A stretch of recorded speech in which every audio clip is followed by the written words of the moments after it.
What's going on, everybody? This video, I'm going to be talking about a hidden gem record store hiding right in the middle of the country. I think you guys should check it out if you're in the area, but I'm going to explain a little bit more about my trip to Minnesota. So I went to Minnesota to go visit my friend Adam. Adam has been on the channel before. He's been an integral part of the TMR community for a very long time. He's helped with a lot of the apparel from the early days and just been an all-around good dude. He's also helped me ship some records I bought from a giant collection over in Minnesota. So big shout out to Adam. And I wanted to go thank him by taking him to go see Pearl Jam. So the two of us went to go see PJ on their first night of their new tour. It was a phenomenal show. I mean, 2.5 hours, pure vigor, all the energy you can imagine. They busted out two of the best songs of their catalog. I'm talking about Indifference and Insignificance.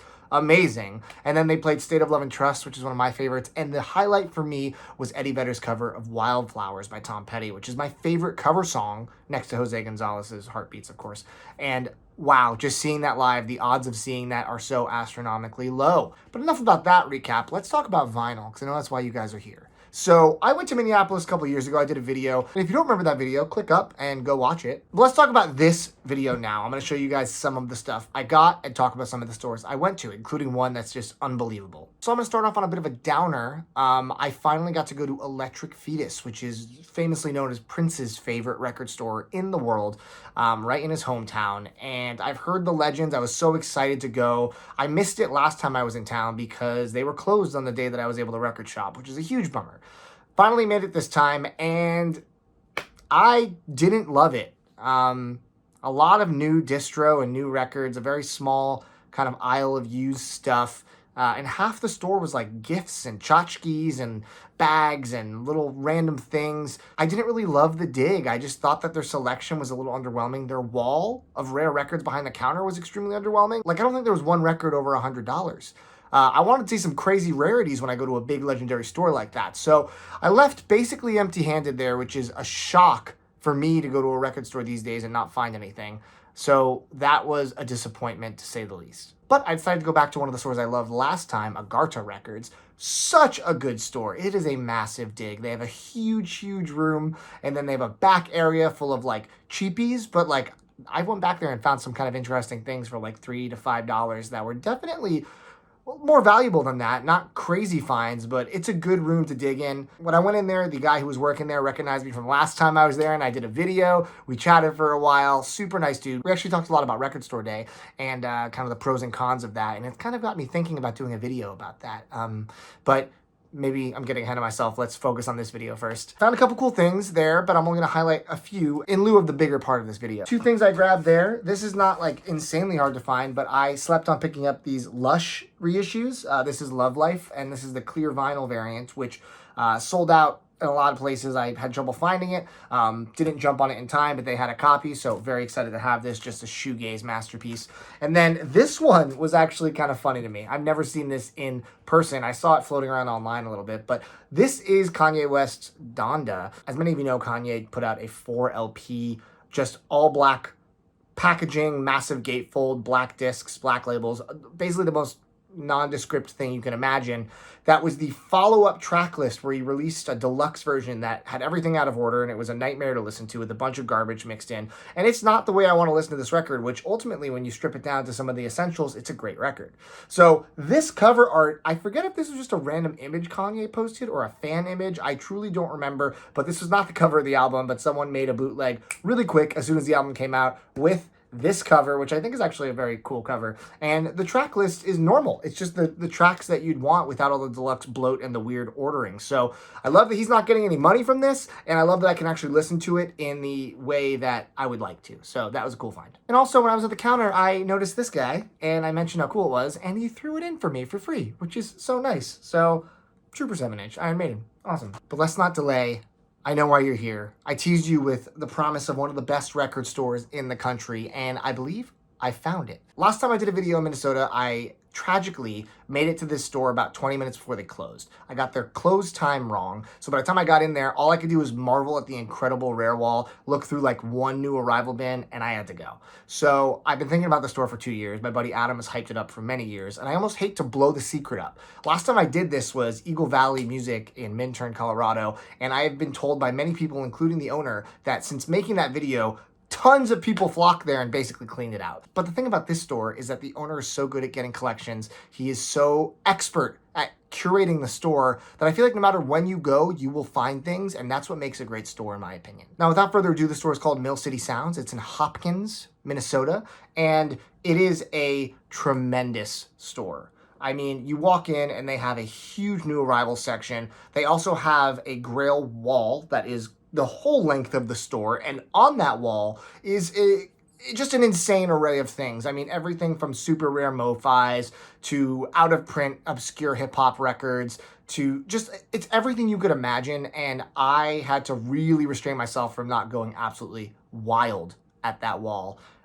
They also have a grail bin on the other side of the store that is just overflow grails. My store does that too, which is really cool. I liked seeing that in another store, kind of like, here's more super rare stuff. And some stores do that with like a little basket, but this was like an entire bin dedicated to it. So props to them for that. I think that's super cool. And every section is extremely well curated, and every genre has so many titles represented within it. I mean, the dig there took forever. Just getting through the upstairs used section will take you hours. And then there's a downstairs which has all of their jazz and their hip hop and their electronic stuff and soundtracks and their dollar bins and their 7-inches. It is such a massive dig. It's actually surprisingly massive. I feel like when you go there, you don't really realize how big it is till you're really in the thick of it. And if you're into new stuff as well, on the left side of the store when you walk in, they have an entire section dedicated to new distro as well. So they pack a lot into a space that isn't quite the size of like Amoeba, but it feels like that epic of a dig. I spent 4 hours there until they closed on the first day, went back to Adams, and then went back the next morning to do more digging, and probably spent another hour and a half or so.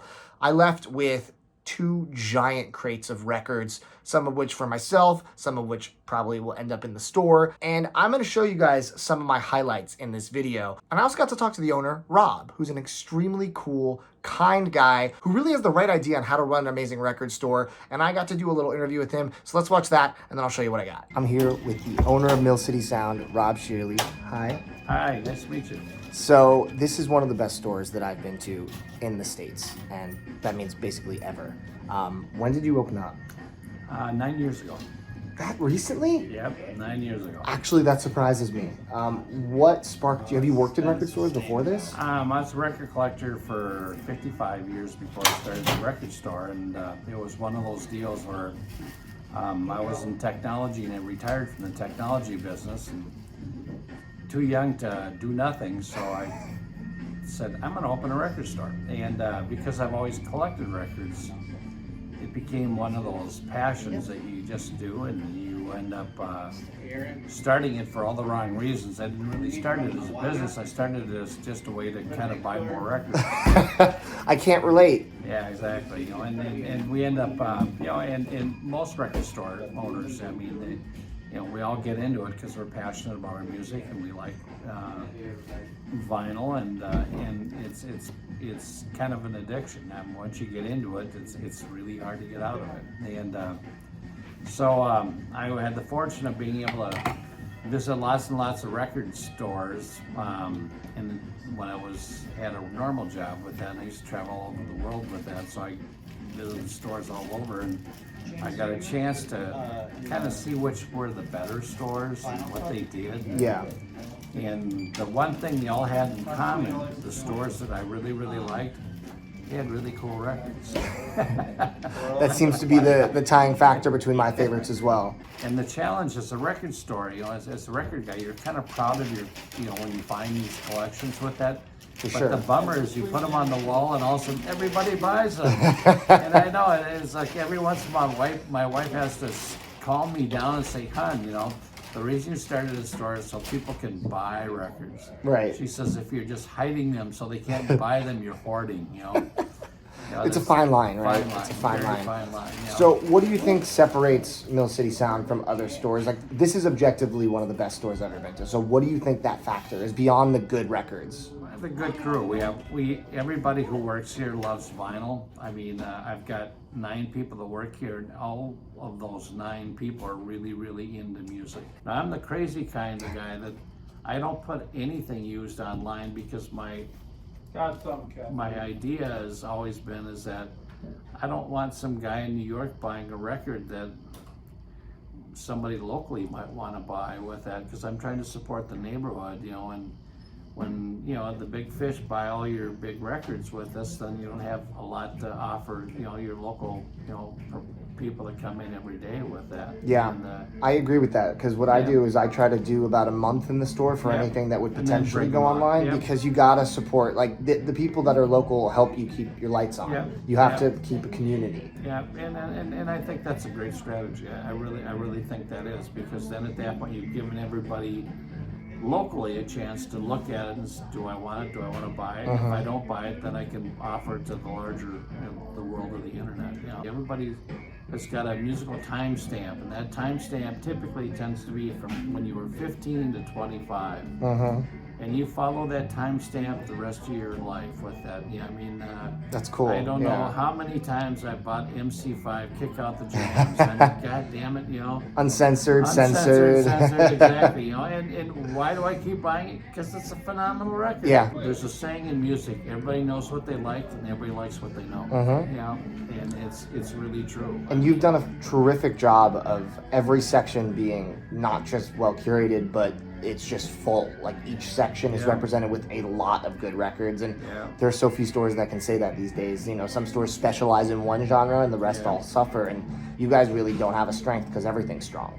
Yeah, we try hard. I mean, our goal, you know, in Minneapolis has a lot of great record stores. I mean, my God, I mean, we've got record stores that have been in business over 50 years, and you know, that have been around with that, and we're lucky. I mean, you know, there's a lot of towns have, you know, 2 or 3, 4, maybe 5 really good stores. We have a dozen great stores. If you get a good chance to come to Minneapolis, make sure you allow yourself a couple of days, because it's a lot of stuff to go through. This is my second day back at this store alone. I spent probably 4 hours here yesterday, right? And I'm back again today to finish up. So first of all, thank you for letting me ransack your store and take some great things. And it was really, really great talking to you. Nice meeting you. Appreciate it. Come to Mill City Sound. Thanks, Rob. So these are some of the highlights. These aren't all the records I got, just some of the ones I wanted to talk about. I found this Saves the Day Under the Boards, which is awesome because it's one of the cooler variants of this. It is this really cool white with like kind of pinwheel, pinstripe, whatever you want to call it. Really, really cool. Not easy to find that variant. The Fray covers. I've never even seen this. It hasn't sold in a long time on Discogs. Very curious about this. They cover the Yeah Yeah Yeahs maps. Just really, really excited to kind of give this a listen. This is the Murlocs Loopholes. Murlocs are a sister band to King Gizzard, also on Flightless. This is one of the Flightless variants from Australia, I believe, Paranoid Joy variant. Just a really good kind of psyche band. If you're into psychedelic porn crumpets and Gizzard, definitely check them out, but this is not something you find every day. Rob had a ton of bootlegs, like I'm talking classic bootlegs, and I found this Beatles Hollywood Bowl 1964. It is a trademark of quality. Even on the label, it has the TMOQ, which is amazing because some of them just had blank labels or alternate labels, and I love when it actually has the little pig on there. I think it's cool. The sticker fell off, but maybe I can find a way to get it back on. I don't know. Listen to this. Surprisingly excellent sound quality for a bootleg from this era. Really cool. Gil Scott-Heron and Brian Jackson Bridges. This is one of my favorite Gil Scott-Heron related projects, and getting harder and harder to find. I was really surprised to see it in the bin. Here's an early Roy Ayers project, Virgo Vibes, which is more of a jazzy sound than what he kind of evolved to, which is a little more funky as he went on. But really great. I've never really seen this one in the wild. It's kind of on the tertiary of the jazz that I love and the jazz that I'm not really into yet, so maybe this will help be a gateway into kind of more of this kind of earlier jazz styling. Yo La Tengo, Ride the Tiger. This is a Yo La Tengo record that just doesn't come up very often. Pretty rare and very cool to find. This one was amazing. So this is a sealed copy of Gabor Szabo, Magical Connection. I believe it's an original press. If not, it's a very early press with the hype sticker, of course. This record is one of my favorite Gabor Szabo records. It doesn't get the same due that some of his other ones like Bacchanal and Dreams and Jazz Raga and Sorcerer, all those get. This one in particular is beautiful and excellent, and I think it deserves more praise. I have a copy, but a sealed copy, I couldn't really pass that up. A couple Judas Priest findings. This is Rockarola. I've never seen this cover. I love this cover. This cover is rad. So anytime you see Priest for a reasonable price, you buy. This one's really cool too. So this is a white label promo of Sin After Sin. I was really shocked to see this. Sometimes it comes with the slip on the bottom and it's not a white label promo, but as you can see, This is indeed one. Great Judas Priest record, and yeah, I just white label promo. It was an easy grab. Speaking of white label promos, we have another one. This is a John Lee Hooker Madman Blues white label promo. Also very cool. I'm not familiar with this record, but the price was right. The condition is pretty good, and I'm going to give it a degrit, see how it sounds. How about the sealed Queensryche Rage for Order? Getting more into metal these days. Queensryche, I don't love, but a sealed copy, I believe this has to be an early pressing, if not first press. Super cool. Here's one that was kind of nostalgic for me. This is We Need Secrets, Melancholy and the Archive. So I used to own this exact variant, and I sold it once upon a time. It's a really, really good shoegaze record, but what I love is that this is the ultra limited variant of it, the same one I had, that is on glitter vinyl, which looks super rad. There's actually like glitter inside of it. Just a really pretty record this was from a while ago. I mean, this was 2014, so like it wasn't as prevalent back then to do really cool things like they're doing now, so this was kind of mind-blowing back in the day. A couple rare hip-hop finds from the underground scene. This is a Ransom record with an Obi strip, just stuff you don't see in stores. Ason Eastwood record with the Obi strip. I'm a huge fan of Ason Eastwood. I own this record. I forget if my copy has the Obi though, so it might be an upgrade for me.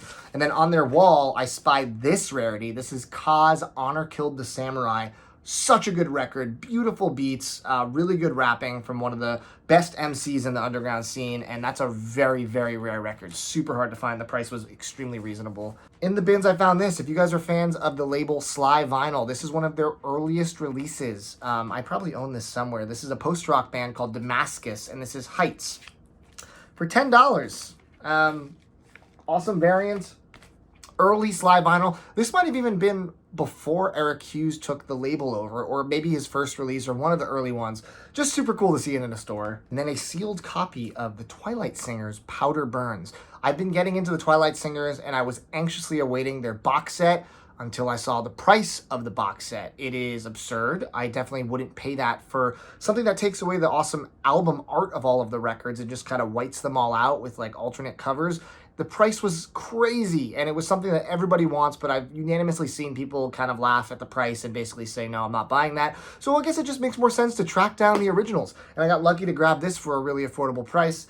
Sealed copy, great record from Greg of the Afghan Wigs. It's his side project with a bunch of other random awesome people. And here's another record that I was absolutely shocked to see. This is Happy Body Slow Brain. I used to own this record, and I think I lost it in one of my moves. One of the coolest jackets ever. It has this like crazy liquid in the jacket. I know that's been done a few times before with other people. I think Fever Ray had a record that did that, and there's some other ones I can think of. But really, really good kind of like emo, lo-fi, rock stuff. Awesome album. It's almost like teardrops. But I couldn't believe I saw this, and it was $15. Crazy. I never thought I'd see this again, and popped up at Mill City. And then the ultimate grail of the entire trip, it didn't even hit the wall. I saw them about to put it up, and I spied it from across the room, and I was like, is that? And they were like, yeah, and I was like, can I see? And I looked at the price, and the price is, for how clean it looks, it is insanely low. I mean, it's still high because this is a mega rare record, but I couldn't resist grabbing it. It is Aphex Twin's Selected Ambient Works Volume 2, the original UK on brown vinyl. So the originals came on this brownish color, and there was also a black pressing. And those two pressings, along with, I believe, the original cassette, are the only ones that have his ambient masterpiece, Stone in Focus, which is considered to be by many his best ambient track. The only way to get it is on the first pressing, and that's why these first pressings are so unbelievably difficult to find. I have a copy on black, so I'm going to be A/B testing them specifically for the song Stone in Focus, and I'm going to see which one I like more, and the other one is going to be on the wall of my record store on Black Friday, because that is an amazing thing to have, and I'm so excited. I don't know why he won't repress it. I don't know why there's no other way to get it. There's one other comp you can get that song on. It's called Excursions and Ambience, I believe, and it's the last track on that, but that comp alone will run you triple digits if you can even find it. So, couldn't believe my eyes that I found an original press of this there. And again, the price had me spinning with joy because it is just significantly less than what you would get it for online. I gotta say, Mill City was one of the most fun and exciting digs I've had in a very long time. If you are in Minnesota and you want to make a trip to a store that's going to drain your wallet, highly recommend that. But also make sure you check out Agharta. They're a great store too. And there's other stores I didn't get a chance to hit on this trip because Mill City took up way too much of my time. But that's not necessarily a bad thing. If you like this video, I'd appreciate hitting the subscribe button. It helps the channel grow when you hit the bell to turn on notifications so you don't miss out on videos I put out. And there's more videos coming soon, so thank you guys for watching my little vlog and haul.